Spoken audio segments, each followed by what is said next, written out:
దేవాలయాలపై పురోహితులపై అర్చకులపై దాడులు నివారించడానికి ప్రత్యేక చట్టం తెస్తామని విజయవాడ సెంట్రల్ శాసనసభ్యులు మల్లాది విష్ణు హామీ ఇచ్చారు. కాకినాడ డి కన్వెన్షన్ హాల్లో రాయవరపు ప్రభాకర్, బమ్మిడిపల్లి మూర్తి ఆధ్వర్యంలో కందాల దుర్గా అధ్యక్షతన జరిగిన బ్రాహ్మణ ఆత్మీయ సదస్సుకు ముఖ్య అతిథిగా విచ్చేసిన మల్లాది విష్ణుపై వ్యాఖ్యలు చేశారు. ముఖ్యమంత్రిగా జగన్మోహన్ రెడ్డి వచ్చిన వెంటనే దేవాలయాల్లో పూజారులకు వంశపారంపర్య హక్కులు కల్పించారని హర్షం వ్యక్తం చేశారు. అదేవిధంగా పూజారుల జీతభత్యాలు 5,000 నుండి 15,000 రూపాయలు పెంచిన ఘనత జగన్మోహన్ రెడ్డిదేనని తెలిపారు.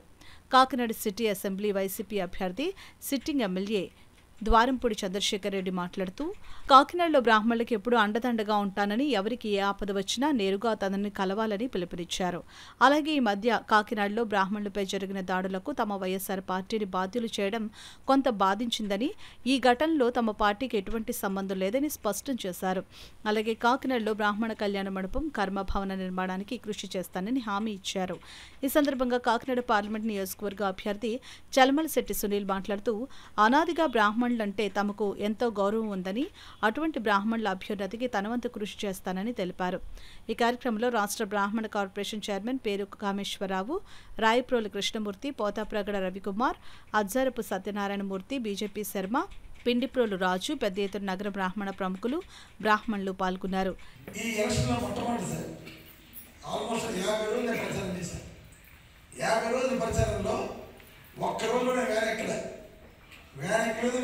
దండ పెట్టుకుని వెళ్ళిపోలేదు.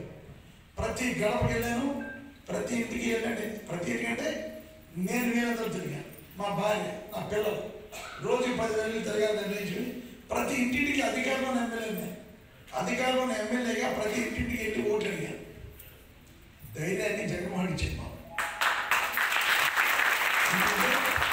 ఆయన ఏదైతే మాట చెప్పాడు, అమ్మఒడి దారి, విద్యాదీవెన, వసతి, సొంత ఒకటి, ఆసరా, చేయూత, చేతోడు, ఇలాగ బ్రాహ్మణ కార్పొరేషన్ పెడతారు. ఈ కార్పొరేషన్ ఇల్లులు, పెన్షన్, రేషన్, ఏదైతే మాట ప్రకారం చెప్పాడో అన్నీ చేశారు. కాబట్టి మేము ఈరోజు ప్రజల దగ్గరికి ధైర్యం కలుగుతున్నాం.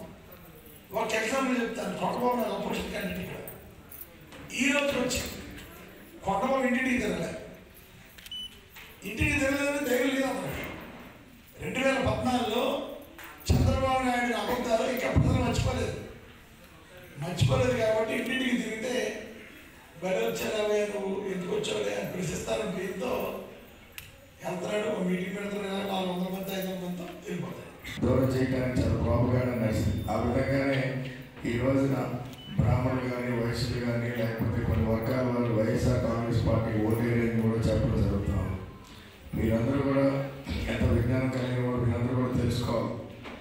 జగన్మోహన్ రెడ్డి గారు ముఖ్యమంత్రి అయినప్పుడు కాడి నుంచి కూడా ఎలాంటి పరిస్థితుల్లో ఆయన ముఖ్యమంత్రి అయ్యారు. ఈ రాష్ట్రం ఆర్థికంగా చాలా ఇబ్బందులు ఉన్న పరిస్థితుల్లో ఆయన ముఖ్యమంత్రి అయ్యారు. అప్పట్లో నాకు గుర్తుంది. ఎందుకంటే జగన్ ముఖ్యమంత్రి అయ్యి ఈ రాష్ట్రాన్ని ఒక సంవత్సరం కూడా నడపలేడు అని చెప్పే కొన్ని రోజుల్లో సడన్గా కరోనా వచ్చిన సమయం, ఇవన్నీ కూడా మీరు గుర్తు చేసుకోవాలి. అలాంటి పరిస్థితుల్లో జగన్మోహన్ రెడ్డి గారు ముఖ్యమంత్రిగా వచ్చి కరోనా సమయంలో ఏ విధంగా అయితే అందరినీ కూడా ప్రతి కుటుంబాన్ని ఆదుకున్నారు. వాలంటీర్ వ్యవస్థను తీసుకొచ్చి ఆ రోజున బంధువులు కూడా మన ఇంటికి వచ్చి ఆదుకోలేని సమయంలో జగన్మోహన్ రెడ్డి గారు వాలంటీర్ వ్యవస్థ ప్రతి కుటుంబాన్ని కూడా ఆదుకున్న వైపు మీరందరూ కూడా గుర్తు చేసుకోవాలి.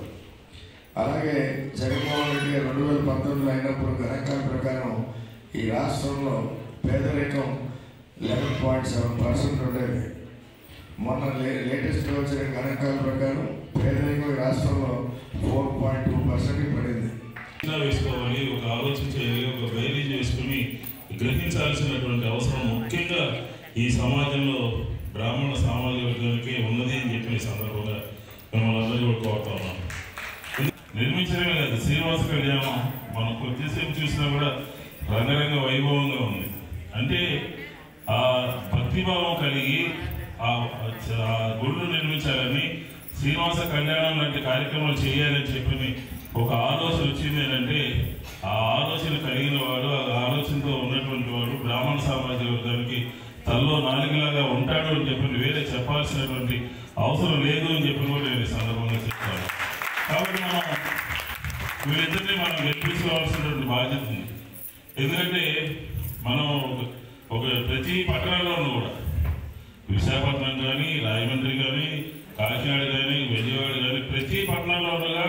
నుంచి అంతా మైగ్రేట్ అయిపోయి పట్టణాల్లో ఉండాలన్నాం. పట్టణాల్లో మన జనాభా చాలా ఇదిగా ఉంది. కాబట్టి మనందరం కూడా కన్సాలిడేట్ అయ్యి ఒక మంచి ఎమ్మెల్యేని ఎన్నుకోవడానికి, ఒక మంచి పార్లమెంట్ సభ్యుని ఎన్నుకోవడానికి దోహదపడాల్సినటువంటి అవసరం ఉన్నది అని చెప్పి ఈ సందర్భంగా